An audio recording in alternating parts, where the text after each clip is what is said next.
every day. Yep, back at it with another one.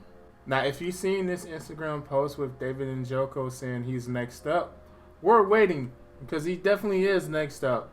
The Browns have until July 15th to sign David Njoku to a long-term extension. It's been reports that David Njoku turned down an offer around $13.5 million, which I don't think that's true. I think, hey, man, given the production and the talent that he has, maybe he's betting on himself for a better year, but I don't think he turned that down. That's just my personal opinion. I don't know what the facts are, but I wanted to break down David Njoku's numbers and break down his projections. This contract is more so based on projections, what he can do with a better quarterback or just a quarterback that's going to get him more targets in the future. Okay, David Njoku, he's been in the league 4 or 5 years, but he came into the league very young, so he's not hit his prime yet as far as like overall pass catcher in the NFL. We can go over the numbers year by year and probably give a synopsis or a basis of what he is and possibly what the Browns are thinking in the future.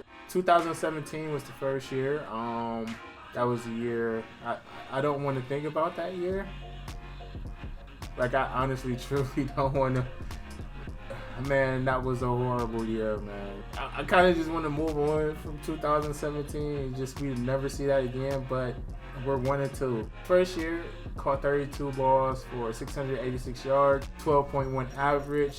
He had a long of 34 yards and 4 touchdowns. Which is strange is that he's never capped more than 4 touchdowns a year, but he's an insanely huge red zone target, which I see that number easily increasing or doubling next year, just depending on what happens with Watson. Well, the first year is more so based on potential, like what he could potentially do. Right, the second year is probably his most productive season. He caught 56 balls for 639 yards, 11.4 average, 66 long, and 4 touchdowns. And then what's the difference between the first year and the second year was just progression. You saw it. He was getting better.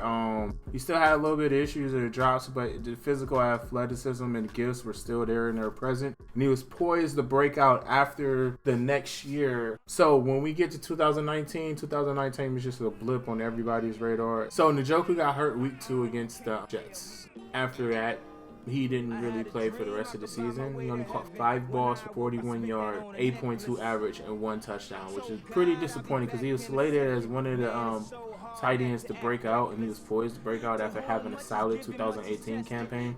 And this is where the confusion lies, and with everything, we signed Austin Hooper this year, so that directly conflicted with Njoku, but we didn't know at the time that Stefanski loves to run dual tight end sets, even 3 tight end set.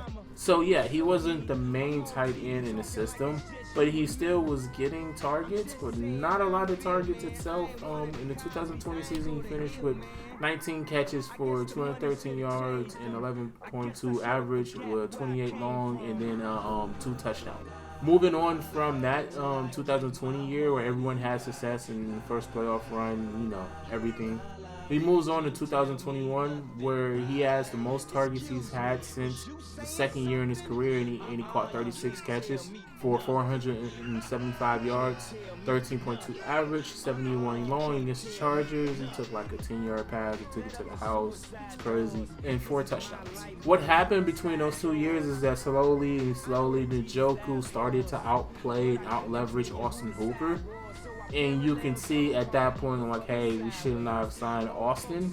I hope Austin does well in Tennessee. So overall, if the rumors are true, the $13 to $15 million range for tight end, we have to look at the top tight ends. We have to look at Travis Kelce. We have to look at Kittle. We have to look at Mark Andrews. And we have to base it on, is David Njoku worth that amount? I'm going to say yes and no. And the reason why I'm going to say yes is because the physical gifts are there. He just gets more opportunity to show that he is a great tight end. Then yes, the numbers will reflect it. No, in the standpoint of the production, he only has 1,700 career yards. He only has 15 touchdowns. That could be a season and a quarter for like Andrews. That could be a season and a quarter for Kittle. But the tools are there, so I could see what Brown's long-term thinking with a better quarterback. But let me know in the comments. This is a quick video.